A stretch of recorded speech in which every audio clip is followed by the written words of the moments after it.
467 पूर्ण होऊन 468वा जन्म सोहळा या पवित्र स्थळी अर्थात भगवान गौरी शंकर मंदिराच्या भव्य प्रांगणामध्ये गौरी शंकर मंदिरामध्ये त्यांच्या दिव्य सानिध्यात चालत असलेला हा आजचा एक दिवसीय मनमत माऊलीचा जन्मोत्सव सोहळा आणि या सोहळ्याचे आयोजक प्रायोजक सर्व चौंडानगर मधील सद्भक्त मंडळी आहेत.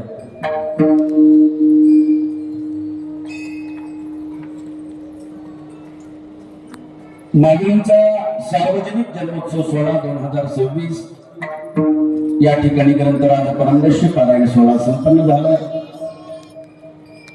आज 10 ते 12 कीर्तन आहे.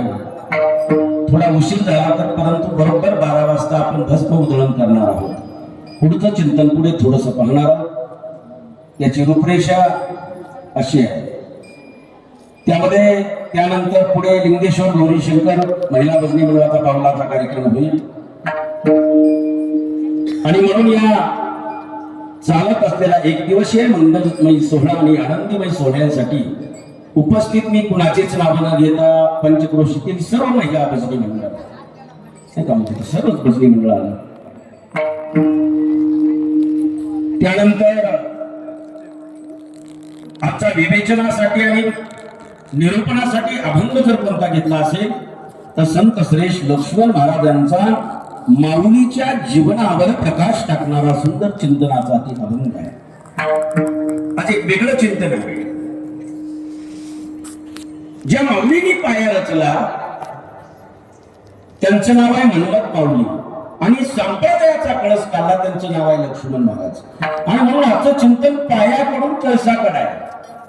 एक विशेष चिंतन आहे आणि म्हणून या मंगल प्रसंगी उपस्थित ज्ञात अज्ञात सार्वजनिक या जयंती महोत्सवाचे सर्व सद्भक्तगण, माहेश्वरगण, जंगममूर्ती, बरेचसे कीर्तनकार, प्रवचनकार मंडळींच्या चरणी कोटी कोटी प्रणाम करतो.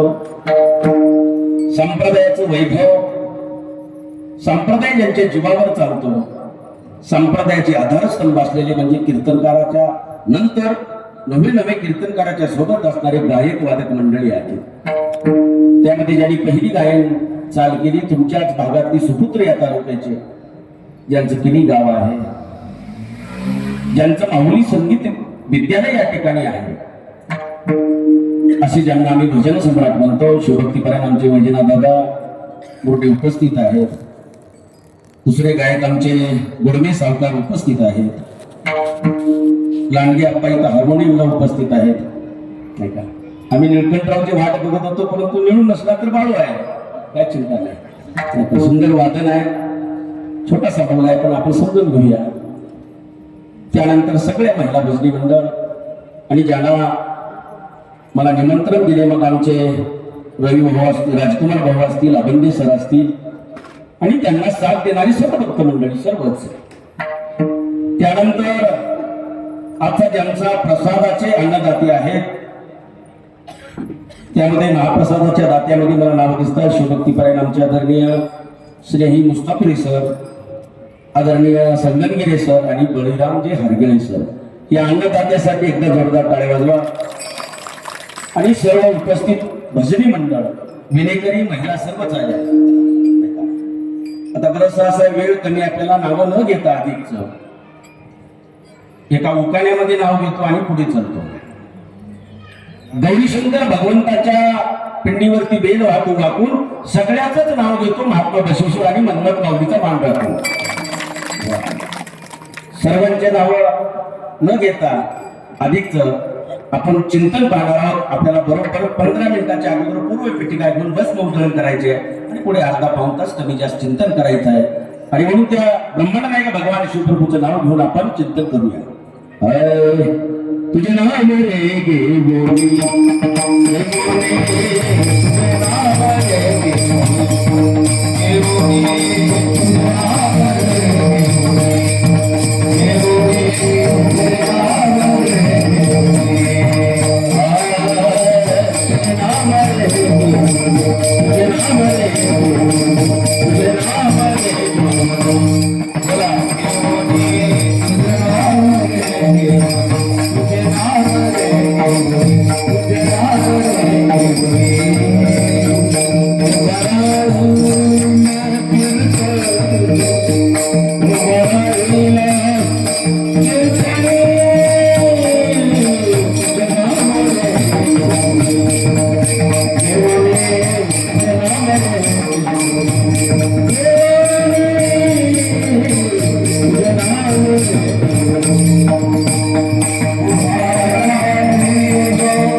कीर्तनी पाहिलाय पाठांतर केवळ न्याय पमार. ब्रह्मांड नायक भगवान शिवप्रभूचं नाव घेऊन आपण कीर्तनाला सुरुवात करत आहोत. सर्व महिला मंडळाला विनंती आहे, टाळ तुम्ही मागं बिलकुल असं वळूच नका. टाळ वाजवायचं, चुकू द्या, चुकलं तर चुकलं, पण मागं वळू नका. कारण सगळा भजनाचा जीव म्हणजे टाळकऱ्यावर असतो. लक्षात काही चुकत नाही, काही चलू द्या. ज्या ज्यावेळेस भजन होईल त्यावेळेस मुखानं भगवंताचं नावाने हाताने टाळ, बाकीचे सद्भक्त.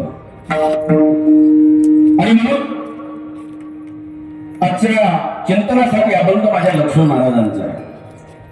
लक्ष्मण महाराज म्हणजे एक वैराग्याचं उदाहरण आहे. लक्ष्मण महाराज म्हणजे सामान्य कुळात जन्माला एक साधारण व्यक्ती आहे. तुमच्यासारखा आमच्यासारखा एक प्रापंचिक जीव आहे. लक्ष्मण महाराज म्हणजे एक भक्त कुळातले संत आहे. हे ज्यांचं पूर्ण नाव आहे लक्ष्मणप्पा कृष्णप्पा रवळगावकर. जालना जिल्ह्यातील धोतरदड्याची वाडी, छोटस गाव, त्या ठिकाणी जन्मलेले हे साधारण व्यक्तिमत्व. पण एक विशेष आहे, माणूस सामान्य कुळात जन्मणं, सामान्य जातीत जन्म हा त्याचा दोष नाही, पण असामान्य कर्तृत्व प्राप्त करणं हे त्याच्या अंतकरणावर आहे किंवा त्याच्या भक्तीवर आहे. लक्ष्मण महाराज सामान्य कुळात जन्मले, परंतु सामान्य म्हणून ते शिवैक्य झाले नाही. माणूस व्यक्ती म्हणून न जगता व्यक्तिमत्व म्हणून जगणं हे तुमच्या आमच्या हातात आहे. आणि म्हणून संत परंपरा कुठलीही असेल, संतांचं जीवन, संतांचे विचार, संतांचं वाङ्मय, संतांचं साहित्य हे अलौकिक आहे. लक्षात घ्या, संतांचा विचार अलौकिक आहे. माणूस किती दिवस जगला याला, माणूस कसं जीवन जगला याला किंमत आहे. त्यापैकी लक्ष्मण महाराजांचं आयुष्य थोडकं आहे, पण संप्रदायाला 5000 अभंगाचा गाथा आम्हाला तुम्हाला प्रकाशित केला. तुमच्या आमच्या शेवटी 5000 अभंग प्राप्त केले. त्यामध्ये लक्ष्मण महाराज आहे. सामान्य माणूस, शेतकरी माणूस, गुराढोराचा माणूस आहे. प्रपंच करता करता परमार्थाची अवस्था त्यांच्या अंतकरणामध्ये रुजली. परमार्थाचा ध्यास लागला, भक्तीचा ध्यास लागला. आणि ज्यावेळेस ध्यास लागतो त्यावेळेस कुठंतरी माणसाला एका भक्तीच्या अंतकरणातून परमेश्वराची ओढ लागते. त्यापैकी लक्ष्मण महाराज आहेत. आणि ध्यास जर आज कुणाचा असेल तर त्यांच्या मनमत माऊलीच्या कर्तृत्वाचा सामान्यपणे आजच्या अभंगामध्ये त्यांनी उलगडा केलेला आहे. ईश्वर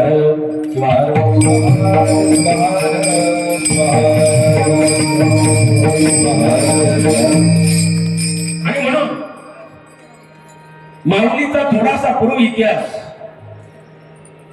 तुमच्या आमचा हा जन्म आहे.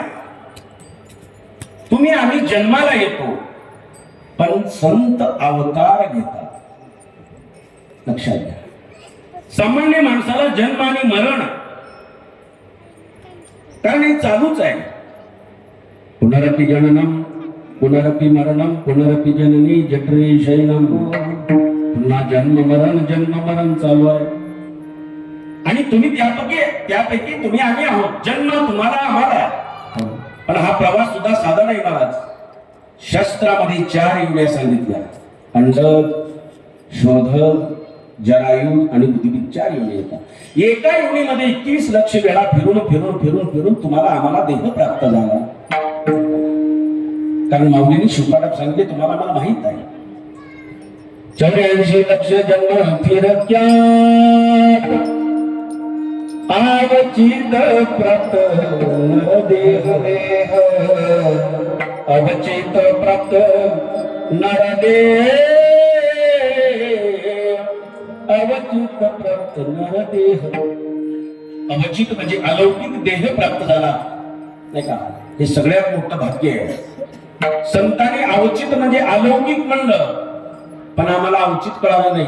औचित्य कळालं का. आम्हाला देहाचं जन्माचं सार्थकत्व कळाले. देहाचा उपयोग आम्हाला करता आला नाही.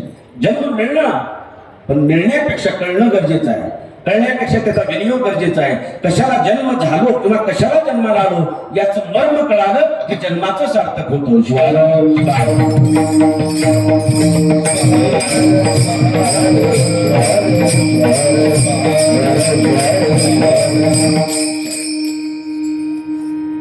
पण माऊलीचा माझ्या अवतार आहे. थोडीशी पूर्वपीठिका ठेवत असताना महात्मा बसवेश्वरांचा सुद्धा अवतार आहे.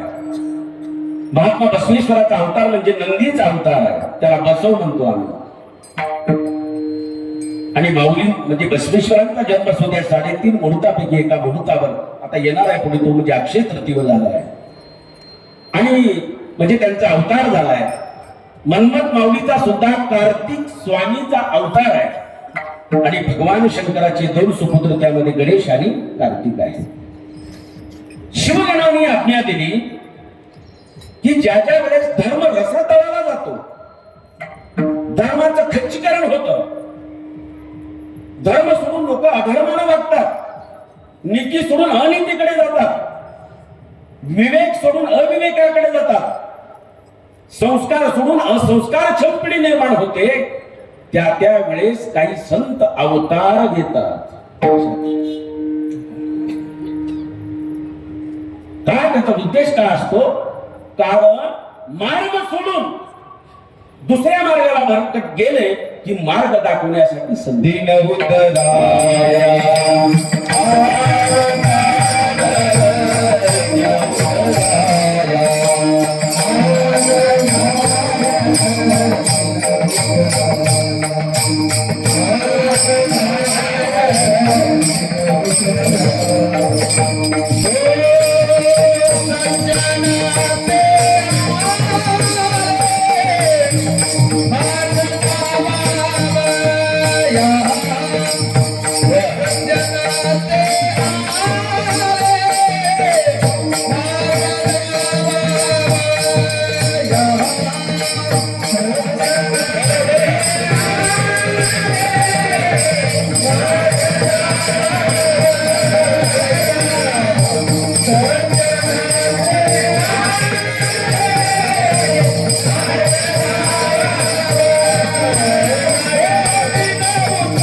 संतांनी. सज्जन ते आले मार्ग दावावया दीन उद्धारया अवतार.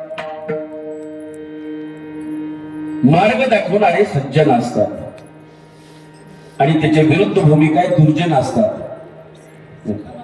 नेमका आज आम्ही त्या दोन्ही कुठं बसतो ते आम्हाला प्रश्न केला पाहिजे. आता या मंडपात जर सज्जन किती आहेत हात वर करा म्हणलं तर सज्जन जाऊ द्या, दुर्जन किती आहे त्याची डेरिंग नाही आम्हाला. आम्ही कसं आहे चिकटला चोपटात, जर सज्जनही नाही आणि दुर्जनही नाही. नेमकं कुण्या पंक्तीत बसायचा हा विचार आहे, पण संत ते सज्जन आहे. आणि सज्जन लोकांनी तुम्हाला आम्हाला मार्ग दाखवला. तो धर्माचा मार्ग आहे, तो नीतीचा मार्ग आहे. लक्ष द्या, तो आम्हाला जीव शिव ऐक्य करण्याचा मार्ग आहे. शिवा शिवाची जडली समाधी, विठला प्रपंच तुटली उपाधी, लिंग आणि अंग सामरस्य करण्याचा मार्ग संतांनी दाखवला. आणि मार्ग दाखवण्यासाठी संत अवतार घेतात. गीतेमध्ये सुंदर श्लोक सांगितला, यदा यदा धर्मस्य ग्लानिर्भवति भारतः. ज्या ज्या वेळेस धर्माला ग्लानी येते ना, धर्म अडचणीत सापडतो, विवेक अडचणीत सापडतो, संप्रदाय अडचणीत सापडतो, मानवता रसातळाला जाते, अधर्म होतो, माणसं बेकदरारपणे वागायला लागतात. त्यावेळेस मात्र अवतार संत घेतात. ही पार्श्वभूमी ठेवत आहे तुम्हाला. बसवेश्वराचा अवतार म्हणजे नंदीचा अवतार आहे आणि माऊलीचा अवतार म्हणजे कार्तिक स्वामीचा अवतार आहे. इथपर्यंत चिंतन आहे. पण तोही अवतार घेत असताना साधी तपश्चर्या त्यांच्या आई वडिलांना करावी लागली नाही. थोडं लक्ष द्या. रात्रीच कळंबला कार्यक्रम झाला माझा, एवढी गर्दी होती महाराज. माऊलीच म्हणजे म्हणत माऊलीचं गाव, त्यांची जन्मभूमी म्हणजे कळंब आहे. कळंबेचा शिवलिंग स्वामी आणि नेकनूरची पार्वती माता. माहेश्वर कुळातलं दोन्ही घराणं आहे. माहेश्वर जंगम कुळातलं. दोघांचा विवाह झाला. कुणाचा? पार्वती माता नेकनूरच्या आणि कळंबचे शिवलिंग स्वामी. दोघांचा विवाह झाला. 40, 45, 50 वर्ष उलटले त्यांच्या जीवनामध्ये. सगळं होतं, खायला प्यायला भरपूर होतं, समाधान होतं, परंतु असमाधानाची गोष्ट एकच होती की त्यांच्या जीवनामध्ये संतती नव्हती दोन्ही लोकांच्या. आणि एक आहे, आपण म्हणतो संपत्ती किती आहे याच्यापेक्षा संतती पोटात आहे का नाही त्याचा विचार होतो. आज गडगंज संपत्तीचे लोक आहेत महाराज. बऱ्याच लोकांकडे गाड्यावर गाड्या, माड्यावर माड्या, घरी गपाटभर साड्या. काय कमी नाही तुम्हाला आम्हाला महाराज. आज लोकांकडे गाड्या भरपूर झाल्या, 5-5, 6-6 मजली माड्या बी झाल्या. लक्षात, काही माऊलीनं साड्याही निर्माण केल्या. किती आहेत त्या संपत्ती सांभाळून. आमच्या गावातली सरपंचाची बायको महाराज कपाटाचा दरवाजा काढली, कपाटाचा दरवाजा साडीच्या वरील जी बोकनाची पडला ती जागेवर मिली. काय बघायला माझ्या एवढ्या साड्या किती थर होती तिला माहित नाही. एवढे थर पण एकदाच बंद करून साधनं जास्त झाले. पण साध्य काय झालं हा प्रश्नार्थक चिन्ह आहे. चला पुढे जायचे आपल्याला. सगळ्यांना भस्म वाटा गेला, वाटले का? हा, स्पर्श करायचा. ठीक आहे, 2 मिनिटांमध्ये. आणि असं त्या दोघांच्या जीवनामध्ये दुःख होतं नाही का. एक सांगितलं मी तुम्हाला, संपत्ती किती आहे याची मोजदाद होत नाही, संतती कशी आहे हे करतं. आज माणसं एकच प्रश्न विचारतात महाराज तुम्हाला मला. पहिला प्रश्न आहे तब्येत कशी आहे. पहिला प्रश्न काय तुमच्या तब्येत बरी आहे ना? तब्येत सिर सलामत पगडी 50. आज सगळ्यात मोठं धन म्हणजे हे आहे. आणि दुसरी आहे तुमची संतती काय करते, मुलं बाळ काय करतात. आणि हे तुम्ही जर वाया गेलेलं असलं किती बी कुठल्या दिसला होत्या त्याचा बट्ट्या बोला आहे.